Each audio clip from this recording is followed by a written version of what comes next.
Good morning. Good morning. Really delighted to see everyone here. Welcome to Mishcon to Reya. My name's Amanda Gray. I'm head of art law here at Mishcon to Reya, and it's a real pleasure to have and welcome ICRA for their annual conference to talk about all things to do with Catalogue Raisonné.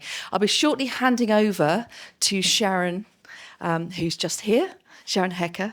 And this is apparently your 6th annual International Catalogue Raisonné conference. And this one is called New Thinking About the Catalogue Raisonné. So it's really exciting about what the current position is and where it's going and what the future is going to look like for the CR. Anyway, thank you very much to everyone who has organised this. I know that a lot of people have put a lot of effort into this, particularly over the Christmas period. So Sharon, Matthew, Emily have all worked really hard, as has Mona at the back. So a lot of effort's gone into this. So thank you very much for putting on such a great and well-attended event, particularly as we have snow, which is very exciting on some parts of the UK. Please do enjoy a day. And for those for joining us for drinks after, we look forward to seeing you at 5 p.m. I'm now going to hand over to Sharon. You can hear me. Okay, good morning. And wow, to see such a full room. Welcome to the International Catalogue Raisonné Association's 6th, it's a lovely word to say, 6th annual conference. My name is Sharon Hecker. I'm the chair of ICRA. And on behalf of our entire board, Matthew Stephenson, my partner in crime for making this day happen, Alex Morrison, Sarah Davis, and Edith Devaney, and our founder, who is actually an art lawyer, Pierre Valentin, and Teresa Krasny as well, and our advisory board, including Harriet Bridgman and Toby Treves, who are also really wonderfully continuing to support ICRA. We're just thrilled that you're all here, and thank you so much for coming today. We have speakers who have come from very far away, as far as Nigeria and New Mexico as well. We are in this beautiful space, really only thanks to the generosity of Mishcon to Reya, especially Amanda Gray, who has supported this from the beginning, and our 2 sponsors, Christie's, and again, thank you to Giovanna Bertazzoni for all of your help and all of these years, as well as Cooke and Alex Morrison, who is generously allowed us to bring over our speakers from Nigeria. A special thanks goes to ICRA's Emily Gasparro, who you've all probably had contact with during this period, who's worked tirelessly to keep all the strings of this conference together, as well as to Mishcon's associate, Mona Yapova, and also Eliza Williams from Mishcon, who from this end have really been an incredible source of support for us. Oh, there's Harriet. Wonderful. We're delighted to be here with so many friends and colleagues who have accepted to share their thinkings and ideas with us. Advancing knowledge about cataloging art is ICRA's primary goal, and we really hope that this conference is going to do just that. This has been our mission since ICRA's founding. I just wanted to take a moment to tell you all how the idea for this year's conference was born. Actually, Matthew and I had a very different idea for the conference in mind, but then in speaking to many of you, it became clear to us that there's a significant shift going on in the field right now. And I think we could probably define it as a deeper attention to method or methodology. We're beginning to see that it's not enough to catalog art in a straightforward manner, even if such a utopian project existed.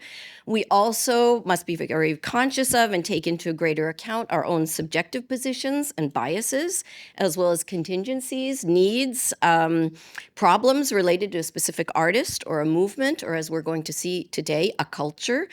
What's included, what's excluded, why, how, again, we are speaking about method, can become very interesting and also at times very thorny questions. Even if we think we're making order out of the chaos of an artist's legacy, what Lisa Lefebvre, who's speaking today, has beautifully called the messiness of cataloging, has to be considered. And I would add, can indeed be very productive if we let ourselves today sort of move into a space of unknowing what we think we know. How do we deal with all those loose ends, the doubts, the maybes, the gray areas? We're also seeing traditional methods of cataloging that are lasting through time, and we're going to see that today. Digital tools that are opening up new ways of thinking, as well as new questions that range from art historical to legal to the market, leading us to consider new ways that catalogs are used and sometimes abused. Is a catalog a record of a fact or an opinion or both? This is something that has come up a lot in our pre-conference Zooms. Is the purpose of the catalog to advance knowledge or to serve the market or both? Can it do more things, like kind of Swiss Army knife style, that what it was originally envisioned to do? How are all these diverse needs and uses being negotiated in traditional and new forms of cataloging? What can we learn from non-Western viewpoints, which until recently did not serve to highlight the single artist, but rather a community or a tribe?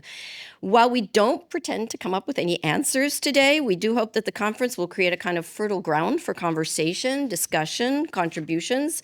And that's also between our panelists and you, the audience, which we very much encourage today. We have a lot of time left over in every panel for discussion inside this room and then outwards towards the future. I'd like to just make one caveat that what is presented today is not the opinion of ICRA, but rather that of the individual speakers. Ultimately, what we really want to do is to kind of retill the soil of Catalogue Raisonnés and see what else can grow. As you can see in your programs, the flow of the day is from panel 1, which is going to address the enduring value of the printed catalog via publishers and authors and art lawyers. Then we're going to have a short break, and then we're going to move to panel 2, which opens out into questions around the digital turn, and that will be viewpoints from publishers, curators, professors, artists' estates, and the art market. After a break, we'll have a conversation with a scholar of Native American art to see what we can learn from the Indigenous viewpoint. Following lunch, we're going to open out to 2 more panels on fresh perspectives and new approaches to cataloging, hearing from scholars, museums, independent organizations, and artist foundations, as well as legal responses to these changes. Another short break, and then we're going to close the day with a keynote conversation with the cataloging project of Digital Benin. Finally, this project helps to support the high quality of content for which ICRA is now well known. So please consider becoming a member of ICRA if you're not. We're a nonprofit membership-based association. We bring together people involved in Catalogue Raisonné work, as well as people who engage with making and using the tool. We depend on our membership for support, so we hope you enjoy the day and invite you to engage in the discussion. Welcome everybody here in the audience and those joining us online. So responding to some of the feedback we've had from previous conferences, we've chosen to limit some of the PowerPoint presentations today, focusing on conversation and debate and allowing more time for audience questions at the end of each session. So it's great to see so many ICRA members here. And if not a member yet, please do join us and follow us on LinkedIn and Instagram. So our first panel is devoted to printed catalogue raisonné and its enduring value and its inherent challenges, perhaps. The panel will be moderated by art historian Susan Cooke, research editor of the David Smith Catalogue Raisonné. Over to you, Susan. Okay. Well, I was when I first got the invitation and saw the title for the talk, for this session, which is "What is the value of the printed Catalogue Raisonné?" I realized I felt a little bit defensive. It was not an affirmation; it was a question. You know, what is the value? And I think it's interesting and something that we need to think about and unpack a bit, both in terms of the printed Catalogue Raisonné, its specific format, and what terms such as value mean. What value does it have in the market, or what value does it have for cultural history? What values does it embody in terms of the choices that are made over the course of the history of the printed Catalogue Raisonné, which is many centuries now, about 3 centuries, has resulted in, according to IFAR statistics, about 3,496 printed Catalogue Raisonnés, which is vastly outnumbers at the moment the number of digital Catalogue Raisonnés. And I think also the idea of what the meaning of endurance is. When something endures, it can endure by simply sitting on a catalog shelf and never be looked at. It will still exist, but it doesn't endure as a active force in the culture or in shaping art history or shaping values, monetary values. And so all of those ideas that are implicit in this title, I hope will be in some way brought forward by our various speakers who will focus more specifically on their areas of expertise. And I will sort of jump in with questions in between, and I also invite everyone on the panel here to ask questions of each other as they occur to you. So I was begin with Mark, and we'll talk about his role at Yale, Yale University Press, and his involvement with Catalogue Raisonné acquisition and production, and how he sees those terms as what the mission of the Catalogue Raisonné and how that fits into the larger program for Yale, and maybe some of the mechanics of Catalogue Raisonné proposals, and how people who are thinking about projects might want to frame them to make them appealing to a print publisher if that's the choice they make for the format. So, Mark. Thank you. So if we're talking about the enduring legacy of Catalogue Raisonné, I'm actually the beneficiary of a history of 50 years of Yale publishing. Yale London is a trading charity that is answerable to New Haven. And as I say, I'm the proud legacy owner of the range of catalogues that were produced initially by John Nicol and then by Gillian Malpass, who is here today, who between them created the most incredible range of Catalogue Raisonnés, which we can see now. They were done in conjunction initially with the Mellon as a joint collaboration, and then went on to produce others in due course as well. So we have a mixture of books, Catalogue Raisonnés, that come that are originated by Yale, those that we distribute for, etc. We distribute for a number of major institutions as well, so the Met, Getty, etc. And we talk about the enduring legacy. So the one catalogue that I remember, because I bought a copy from 1998, is David Amfam's Rothko, which we have reprinted 4, if not 5 times, and in total we have sold 15,000 copies. That book has not been updated since it first came out in 98.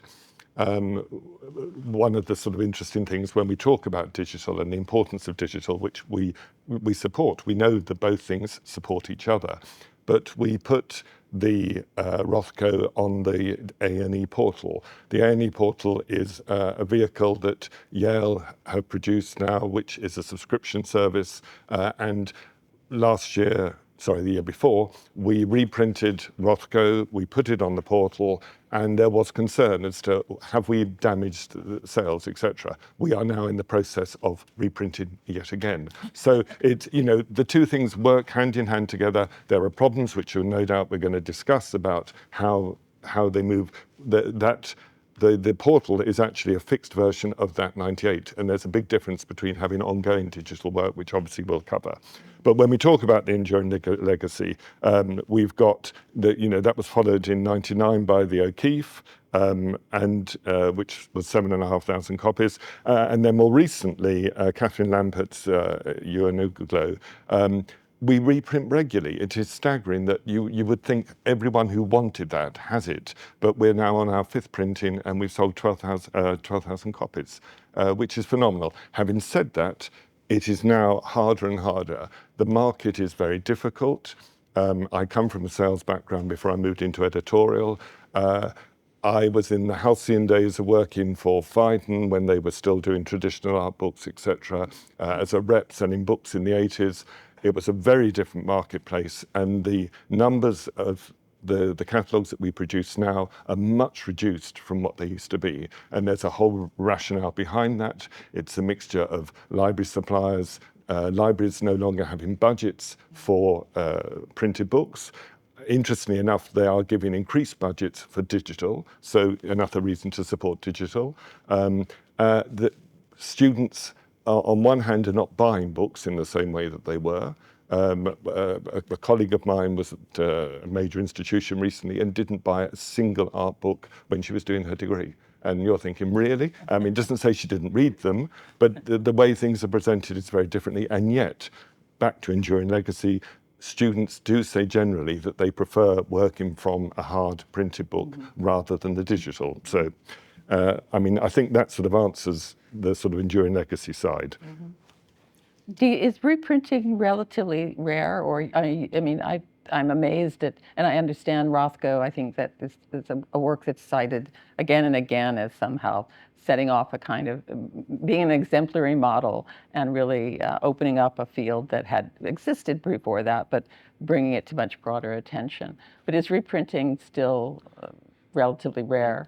It is rare, but it's an economic thing. We at Yale, certainly every book as it's coming towards the end of its life comes to a reprint meeting, which is held every other week, and we look at the previous sales and we basically cost it and see whether it's viable to bring it back into print. By choice, we would keep all the books in print, but it is an economic thing as to whether it's still there. The other thing that we do look at is and I looked for the O'Keeffe recent, to literally this morning. Now the average price for that is about £350. So that is one of the other areas that we look at when we reprint. We see whether there's on eBooks and bookfinder.com, whether there's huge quantities available or not. That will sort of also make us think, well, actually, a particular book is available very cheaply. We can't afford to do it at a reprint price, and we won't. Otherwise, if we know that we've got back orders and there's an ongoing demand, yes, we will bring it back into print. Okay. And two other questions that are sort of about the business of for people who are working on Catalogue Raisonnés and would like to do a print version, and Yale, I think, is certainly one of the first in the United States, and maybe also elsewhere in the world, one of the major publishers that is noted for its quality, its care, et cetera. Someone preparing a proposal to pitch their Catalogue Raisonné project, what would you advise them to focus on in terms of making it persuasive to the publisher rather than simply something that they love doing? That's an interesting one. I mean, truthfully, at the end of the day, it is the economics of a project. That's a major thing, because none of these catalogues will be viable without the support of foundations, institutions. I've gone through a list of our catalogues to see exactly how they have come about. We don't go out looking for Catalogue Raisonnés. The projects come to us, they get assessed. We have got Catalogue Raisonnés coming out next year and the year after, etc. But again, without considerable financial support, they just aren't viable. I mean, again, looking at some of the books, the Catalogue Raisonnés that we have had, the UGLO had 13 name sponsors. The Jasper Johns Catalogue Raisonnés, which have come via New Haven, we distributed them for the Wildenstein Plattner Institute, and the other was from the Menil. And without that support, it would not happen. We cannot afford to make it happen. As I say, we're a trading charity. We are there to promote and work on these books, but we have to make sure that we can actually break even on this. We've got to make sure, and I've given you examples which are rare of the huge numbers, but we have quite a lot of stock of books that are, slow movers that are still in our warehouse and will be for quite a while. As regards sort of presentation or whatever, it's making sure that the thing is viable, and also, is there a market for it? Is that the right person for that particular job? And we've had projects that have gone on for many years. One that Gillian worked on, which isn't a Catalogue Raisonné, but effectively acts as one, is Carmen Bambach's Leonardo Rediscovered. It was done over 24 years, and again had 8 named sponsors to make it viable. Who would invest that sort of time? Because the cost is phenomenal, and they are actually incredibly good value for money. I mean, my big bugbear is how the same people who go out and spend £100 for dinner, and I'm looking at you all here, will then also complain about the Catalogue Raisonné being £150. And you're thinking, now come on, the cost of the development of these things is phenomenal, and they are incredibly good value. No, I can definitely attest to that. The Catalogue Raisonné that I was involved with as research editor on David Smith's sculpture required a very significant subvention, which the family was willing to make. That was on top of course, the long-term investment that had been made already in staff and research, and our project lasted I was there for 16 years, and essentially most of that was focused on the research. So it is costly, which means that which has implications for who gets to get a Catalogue Raisonné, what types of people, what types of art, what types of periods even are sort of welcomed into the world of Catalogue Raisonnés.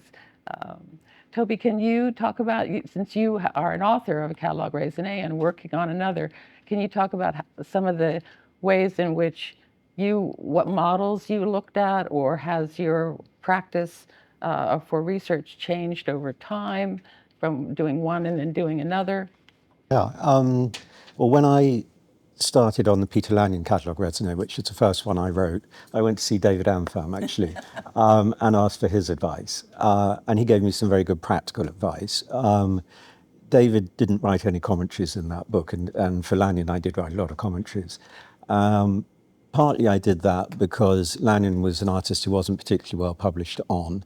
There were good books, but there weren't many books on him. And there was a lot of material that had never been published at all. And Lanyon wrote a lot of letters which talked about his paintings, specific paintings, and his practice. And in the course of putting that catalogue Raisonné together, we found probably 200 more letters, which were extremely informative. So it made good sense to have fairly extensive commentaries for those reasons. There was quite a lot of new material, and the publishing which had been done, basically they were monographs. And this was the first attempt, well, it was the first attempt to cover the entire oeuvre. There had been a Catalogue Raisonné in his case in the early 1970s, but it missed out all of his early work. And that added a further 150 paintings to the oeuvre in quite a different style to that which he's known for, but nonetheless an important sort of forerunner to what was to come. My view in that instance was that here was an opportunity, a well-funded project to go and see every painting, which I did more or less. And given that I had such great access, we did a pretty full Catalogue Raisonné, and I made sure, obviously, that I read everything that had been written on him, and everything had been written on every painting. And in the commentaries, I decided that I would try and summarize all of that, and to flag up areas where there was inconsistency in the record, and if I could, try and iron out those problems. But if I couldn't, I just left them as an open question for others to come to in the future.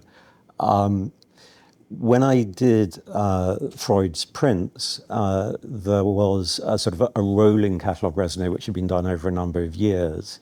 But this was the first time to sort of summarize everything in one book. There have been, I think, 3 sort of iterations of previous Catalogue Raisonnés for him.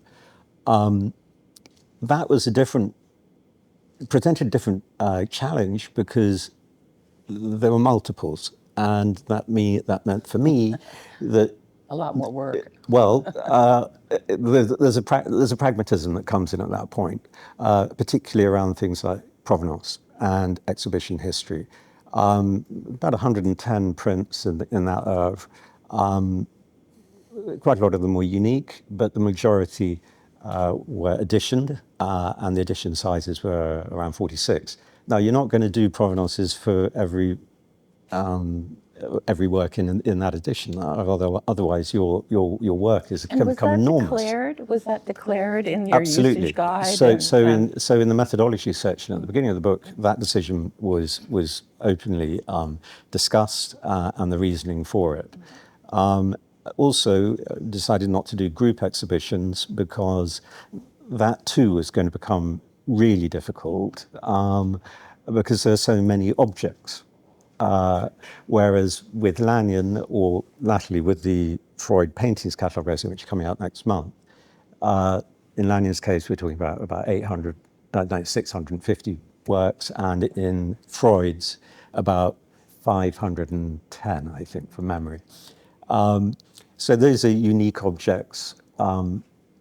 With the prints, we're talking several thousand objects ultimately, and that just made it a different type of catalogue, really.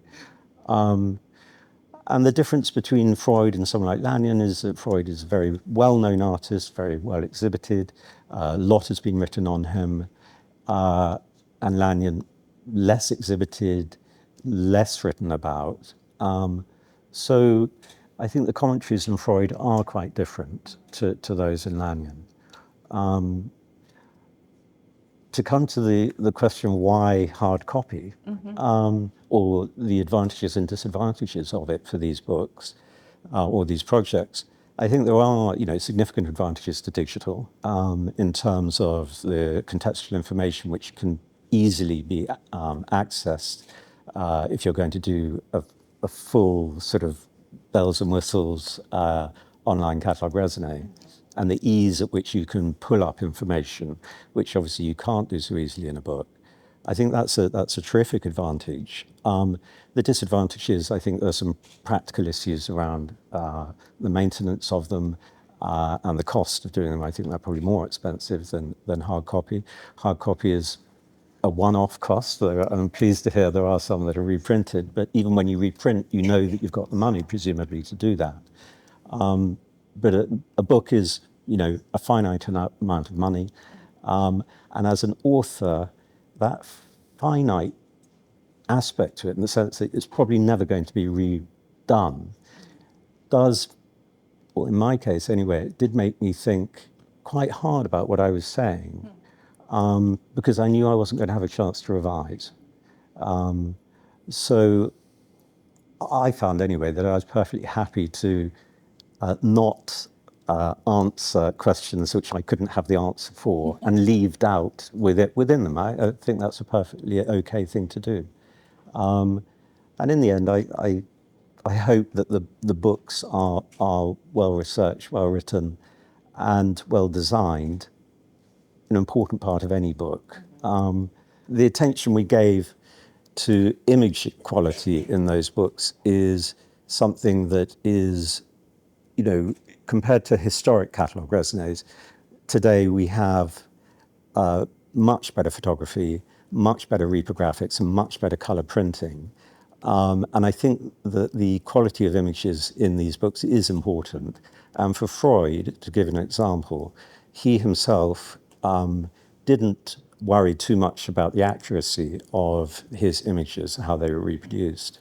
Partly, I think, because for much of his life, colour reproduction wasn't particularly good, which did mean that the images were often produced with quite high contrast, which, of course, a lot of art historians haven't seen the paintings themselves, so they're working from books.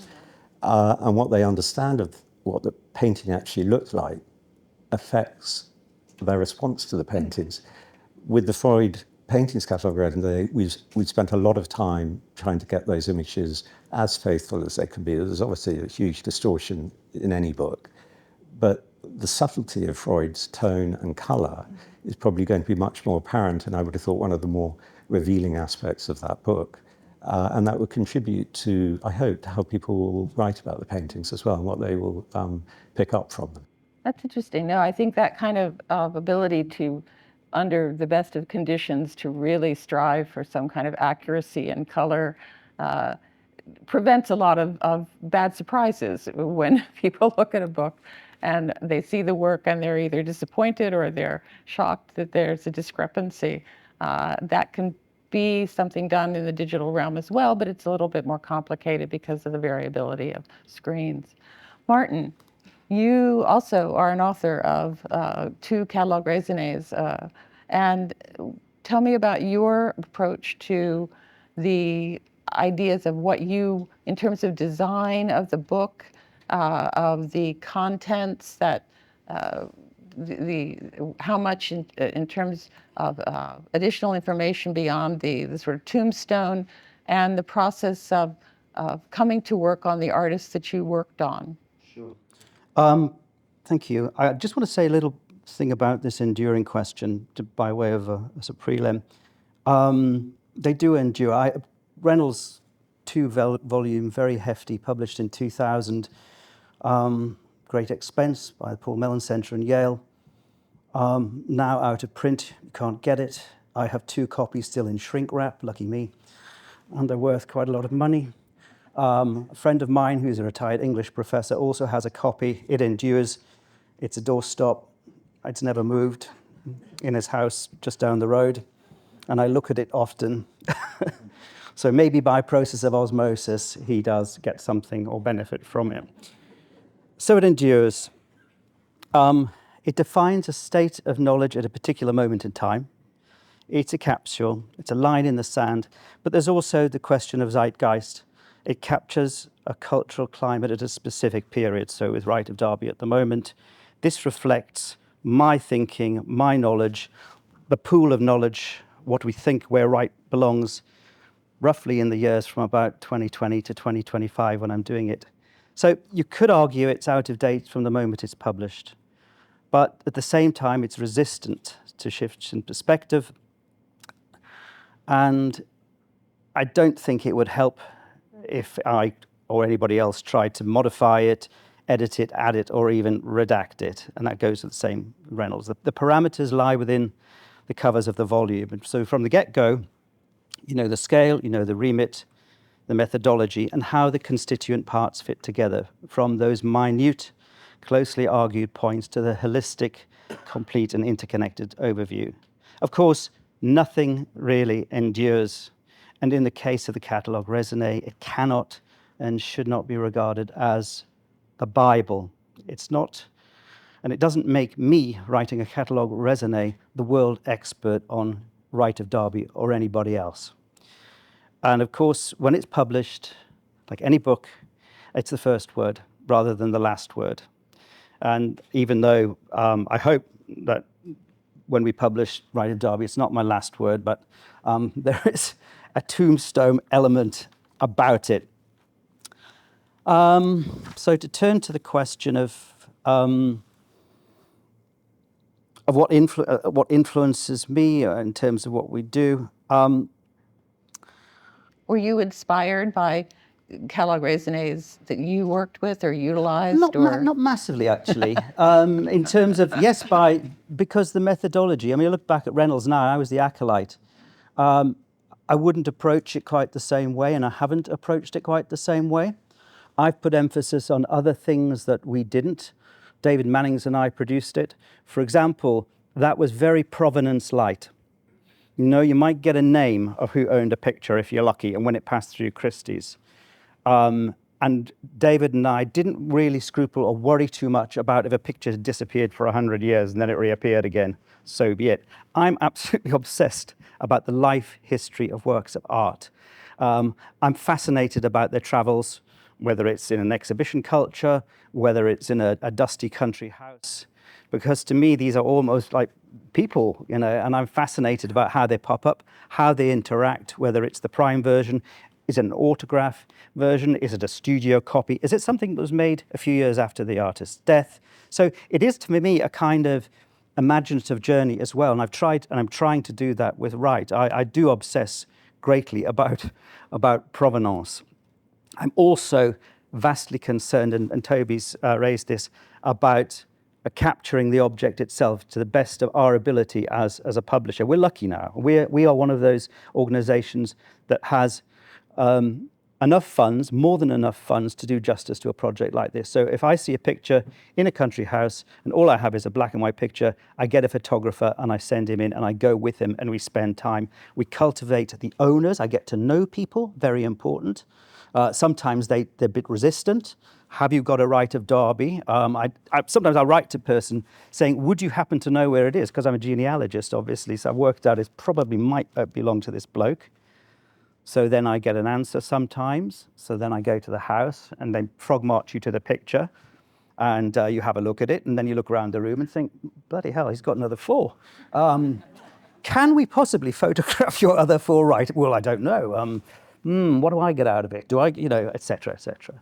So there's a lot more, I get a lot of personal involvement. So I'm proud of what we've published, and I look back at not just Reynolds, but Gainsborough and Romney and Turner and Constable and so on and so on. But I guess I have to be realistic as well, because all those, hundreds of thousands and maybe millions of words that I'm writing are going to have to end up, half of them, on the cutting room floor. That's a fact. But I also feel, and that's where the digital comes in, 60, 70% of what I do is digital. The archives I look at are digitized. I can do what I couldn't do 20 years ago because of the digital culture that we live in. Not just books, but archives, newspapers, ancestry. It's extraordinary. It's extraordinary what you can do now and what you can get in a very short space of time. So that in itself, I'm deluged by information. I'm deluged by choices of how I do it. And lateral, I don't just, a catalogue is not a compilation. Catalogue Raisonné. You always, as we talked about at the beginning, you're always constantly making choices. What do I spend my time on? What do I send the centre's money on? What matters importantly? Sometimes I'll go to town on a picture. I don't think we've got my slide up, but there's a painting in the Tate of, here we are, Vesuvius. Well-known picture, big picture. Now, to date, nobody has ever questioned where that picture was before 1850. It's just in the Tate. So when was it produced? Where was it produced? So I don't have to just care about that picture. I have to care about all the other pictures of Vesuvius. And there are about 20, 27, 30. To understand that picture, I have to try and understand the others. I also have to understand about Wright's life, his movements. And I have, in fact, clever me, worked out that actually that's a lost picture that was produced in Rome in 1775. That's really interesting to me. So to me, that constitutes a seismic shift. But it's because I decided in that instance, I'm going to spend time figuring that out. So, it's the old Sherlock Holmes bit. I am going to spend probably more time than I should figuring that thing out. And sometimes I have to write an entry quickly, it's the old sort of adage, you try and write one every day, sometimes you write one a month, and so on. So, yes, I'm influenced by the model, but I'm more influenced, if I'm honest, by what is available to me, my experience as an art historian over 40 years, and my knowledge and interest and obsession with 18th century British art and culture. So, yeah. I have one last question for the three of you, and then I want to make sure that Simon gets his equal time as well. In terms of, we've talked about what influenced you and how your processes changed. Do you have a sense of how each of your Catalogue Raisonnés, the research that is embodied within them, the vast amount of, in a sense, unexplicated information, a date that you've determined that isn't, the full research path isn't given, has that filtered out into future later subsequent scholarship in terms of generating exhibitions or simply getting inquiries from owners or from art historians? Do you feel like it's possible to discern the impact of all that information, updated, corrected, newly illustrated, has in the broader world of art appreciation, art collecting, or the art market? In my case, the Lanyon show in 2015 at the Courtauld, I'm sure would not have happened unless the Catalogue Raisonné was ongoing. So I think that's a pretty tangible example. With Freud, we'll see. See what happens. I mean, there's an endless line of shows coming for him, and to what extent the Catalogue Raisonné affects what is written, or the sorts of shows which are done after those which are already in train. We'll see. I don't know. No, I mean, Reynolds, 20 years, it's massive in terms of its impact still, even though it's out of print and it won't be reprinted. Not a week, literally not a week goes by, sometimes not a day goes by that I don't get an inquiry or an opinion. And they flood in regularly, and they have been for the last 20 years. And they probably won't stop till I die, whenever that is. And also, I was the acolyte. I was the assistant to David Manning's, and sadly he died a couple of years ago. So it's now me. So I am, but it's you not need just a successor. You have to appoint a successor. Yeah, I have to find somebody in the room. Yes, it has an extraordinary legacy. And I, have my pencil and I annotate my copy. And when I croak, it will go to the Paul Mellon Centre and people will look at it. And that's okay, that's fine. In fact, I have 3 copies that I scribble in. But also I work with auction houses, art dealers, scholars, students. So it acts as a really useful nexus, because whether people like it or not, it's pretty much all there. And that's what I hope Wright of Darby will do the same. And also, finally, cutting room floor, things that don't make it into the catalogue. I do actually scrupulously keep, I'm fairly organized, and I scrupulously keep files, digital files, absolutely everything. I photograph every archival piece. I take copies of all the literature. And that in itself, we're lucky because we have a preservation, an archival digital preservation department at the Mellon Centre. So if you don't find it in the catalogue, I hope and I'm confident that you can then go to that. So the legacy is outside, beyond I talk about the enduring legacy of the covers of the book, but actually I'm hoping that it's much more than that. And yes, there will be exhibitions. There's an exhibition at the Getty in 2027 on candlelight pictures by Wright and so on. So even when I publish this, for better or worse, I will be involved in this until my dying day. Well, we hope it's a long and perpetual life. Dave answered the question, but ditto, I would say that Yale regularly gets letters, emails, letters that we have to then forward to the authors about the catalogue raisonné that there is a continuous barrage of questions that we pass on. Yeah. And do you find that, or within Yale or just in publishing in general, that there will be monographs that are spun off, or that can you get any sense that the Catalogue Raisonné gives birth to future publication? I'm not, as I say, the reality of it is it's the legacy of the catalogue raisonnés that have come before me, but certainly on the publications, yes, I'm fully aware that the Craxton, which was a biography we produced, then resulted in an exhibition at Pannant House. So the publishing obviously does have a knock-on effect.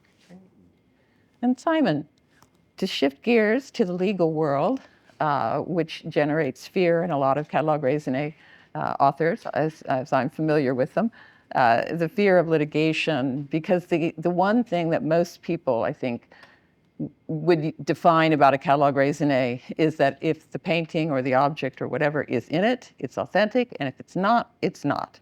And that's a test that bedevils researchers over time, trying to tease out those issues of authenticity, as well as the question of what do you call a work of art? Not everything that the artist made would even be called by the artist, much less by an outside world, as a work of art to be inserted into the Catalogue Raisonné with all of its tombstone data. But how do you advise clients or people who come to you who are concerned about how they might best protect themselves from litigation? Sure. So, I mean, just looking at this point, I just want to go back to the enduring legacy of the Catalogue Raisonné first, because it feeds into it. Oops, sorry. So I look at this question kind of with two hats on. So my background was in the commercial art trade. I was an old master dealer for nearly a decade, and it might well be the old man in me talking, but I find having something tangible that you can hold on to, that you can flick through, that you read more around the subject when you're looking at it in hard copy as compared to a digital version. Obviously, there are the benefits of the digital version in that the updates can be more readily put in, and it enables further research to be included in there. On the enduring value from the legal perspective, Martin mentioned it shows a snapshot in time, and that is incredibly helpful as the lawyer when you come to looking at authenticity disputes to know at that point in time, this is what the person who is considered to be the expert, or where you have competing catalogue raisonnés, what the variety of opinions was at the time. And so that's not only with regards to where you're working with a buyer, let's say, or you're working with a dealer, but also where there are works that have come through auctions, because you have the auction, generally you will have the authenticity guarantee, and that is what is the generally accepted scholar's view at the time. To be able to see that is so helpful, and it's so useful when you are considering the position of whoever your client is. Looking at kind of ways in which the Catalogue Raisonné helps with regards to protecting from litigation. There's nothing that can completely stop you from litigation, I hate to say. you can't stop someone from trying to sue you, but what you can try and do is lessen the impact or protect yourself when you are within that litigation. So I think the first deterrent, and probably the biggest deterrent, is when people are submitting works for the purposes of inclusion in the Catalogue Raisonné, is having a submission agreement. So that can set out what is the scope of what you are going to do. You're going to consider the work? Are you going to give reasons behind why it's included or why it's not included? So you can have that. You can also include in their terms dealing with what you are going to be putting forward. It's your opinion. That is what you're putting forward. You don't want it to be expressed as a statement of fact. It's what you honestly believe to be the case in respect of the inclusion of the artwork. And then also you can include in there limitations with regard on liability and indemnities to protect yourselves, hopefully with respect of recovering as many costs as possible if you are in the unfortunate position of being in litigation. I've mentioned the fact that it's important to make sure that it's clear that it's your opinion, and that can be included not in the submission agreement but also potentially in a disclaimer in the catalogue. To back that up, hold on to your records. Make sure that you have a working record that you keep in your archives, the evidence, the thought process behind what your opinion is. And so it shows the reasoning behind your opinion. In the event that you are subject to a claim, it can show why it was reasonable to exclude an artwork. And also it can potentially show how the practice you've employed in reaching that opinion it is the usual practice for art scholars. There are a couple of other things just to bear in mind to touch on briefly, and that is potentially, rather than the author being an individual, consider whether the author could be put forward as a charitable organisation or a limited liability, some form of limited liability entity, because that potentially makes it less attractive for the litigant to go after you. And just with regard to that, there is also huge discrepancies on where the jurisdiction of the claim and how that impacts on the recovery of costs for the successful person. So, for example, in the UK, if you have court proceedings, then the general rule is that the successful party will be entitled to recover a proportion of their costs. In the US, unfortunately, it's not possible to recover your costs. And so this is why I think you've had a lot of the foundations and authentication committees in the States shutting down because of the huge amount of costs that they've been subject to when they've unfortunately been subject to litigation. Do you recommend, you mentioned keeping all the archives and the work research process which may inform one's opinion as the author of a Catalogue Raisonné. Do you recommend in your submission form or response to the inquiries to giving explanations for why you've made a decision or not made a decision in a certain way? I think it depends entirely. There are benefits to both. One, if you are putting forward an opinion with reasons, then you would need to say why you're excluding it, or if there are competing opinions, why, acknowledging those competing opinions and expressing why you disagree, or if you agree. If you're not, I don't think you can choose you've either got to do one or the other. You can't put forward reasoning if you're for certain pictures and not others. It's basically following a true practice on one or the other. Mm-hmm. Yeah, I would, from my own experience, and eventually the estate took the position of not giving reasons and not explaining and simply saying, to the best of our knowledge, we have no reason to believe this would be what you say it is. Because unfortunately, in a world where rusted metal is sometimes seen as automatically a David Smith sculpture, we would get inquiries and we would offer initially rather detailed explanations for why this could not be what you think it is. And unfortunately, it never put an end to the conversation. It only encouraged further explanations, further illustrations, further false claims. So anyway, we basically pulled back from that, which I thought was frustrating on my part as a researcher. You want to sort of help people understand why they're misguided, but it's not a fruitful approach in terms of the legal end, and also simply, managing one's time to do so. So I'm curious that you say that. One last question, or any questions you have for each other? Just on this authenticity thing, there was an interesting incident with Freud, which was reported on in the New Yorker, a painting that was said to be by Freud, by the people who owned it. I think everyone involved in the Catalogue Raisonné could see that it wasn't by him, but and probably anyone who wasn't too. But they had done an AI analysis of it. And the AI analysis of the painting was that it was 82% likely to be by Lucian Freud. And the point is, for inclusion in a Catalogue Raisonné, it has to be 100%. So I'm sure AI is going to be involved a little bit more in this field in the future, but it's important to bear in mind what the criteria for inclusion are, which is certainty. And exclusion doesn't mean that it's not by him, but by the artist, but it does mean there's significant doubt. Just on that, I think the AI point is really interesting because also what you need to look at with those with the AI programs is what's actually been put into them. Have you just had 12, 20, 30 pieces that are known to be correct? Or do you actually have the counterfactuals put in there, either pieces that are known to be fake or forgeries or inauthentic, or do you have ones that are put in there that were previously believed to be by the artist that are then the opinions changed? And it is something that I think can be used. Whether, as you say, 82% is sufficient for it to be in a Catalogue Raisonné, I think it needs to be used with the connoisseurship of the scholar.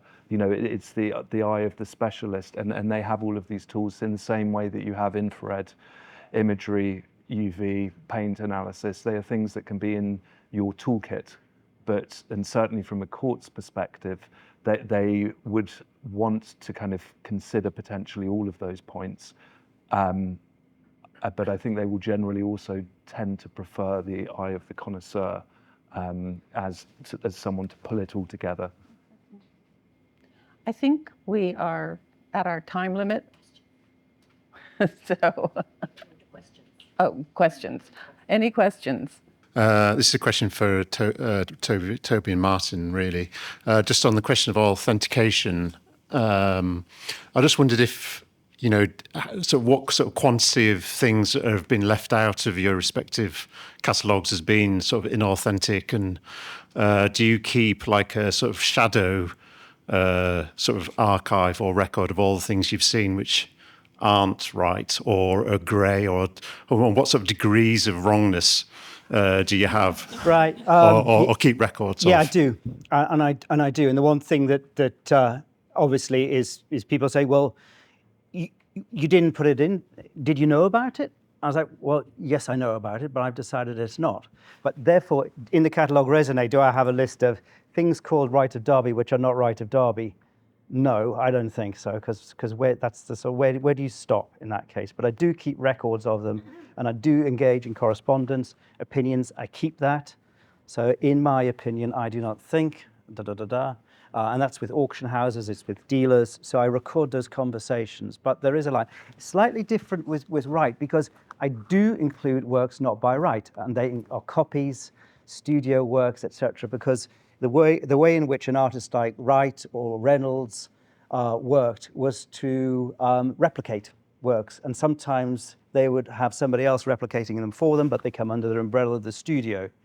So you might have 6 Vesuviuses that look the same. One is by Wright, but I wouldn't exclude the others, but I would try and grade them in terms of, the usual art historical auction house language, Wright studio, Wright circle of Wright, down to manner of Wright, which has nothing to do with Wright. But yes, I would mention those in passing. So yeah, inclusive, but not, as Toby says, it's got to be, it's got to be 100%. And this has happened recently, something I was cataloguing yesterday. This copy turned up, 1999, Christie sell it as Circle of Wright. 2015, Sotheby's sell it as Wright.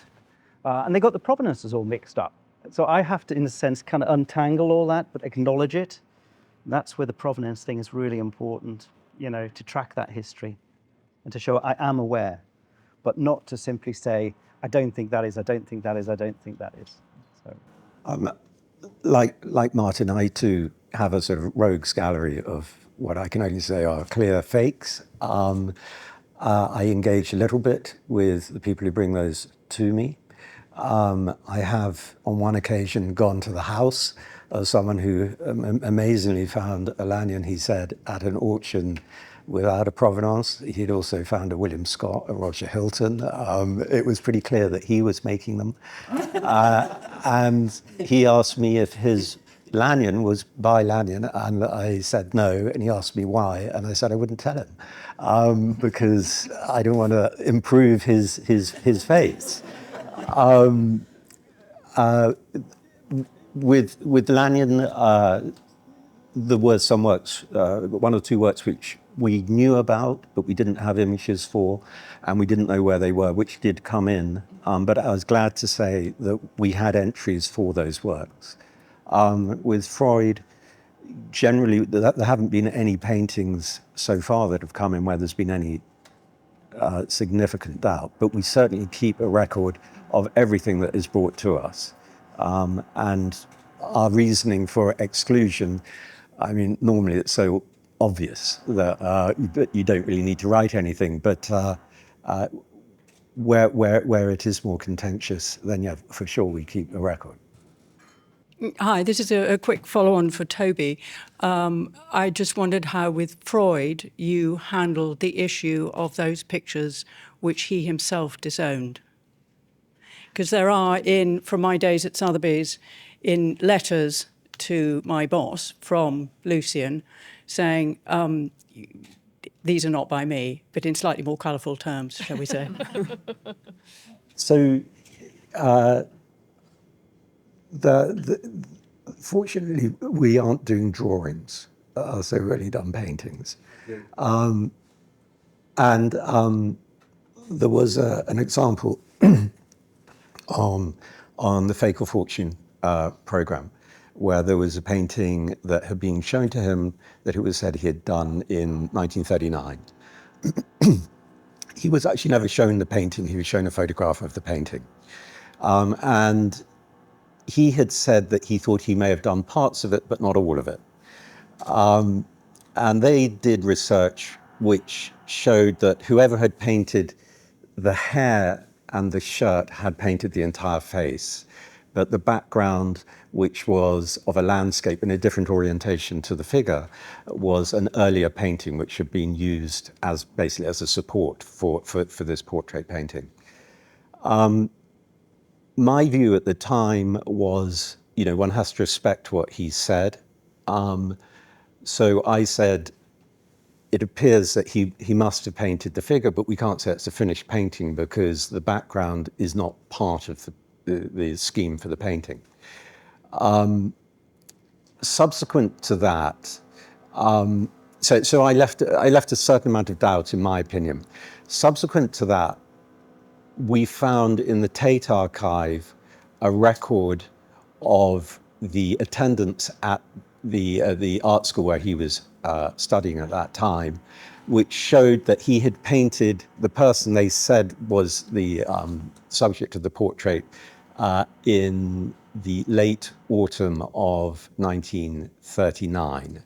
And what we worked out was that the reason it was an unfinished painting was because of the outbreak of the war and the end of term. He had then gone off to Wales for a few months and presumably had left the painting behind.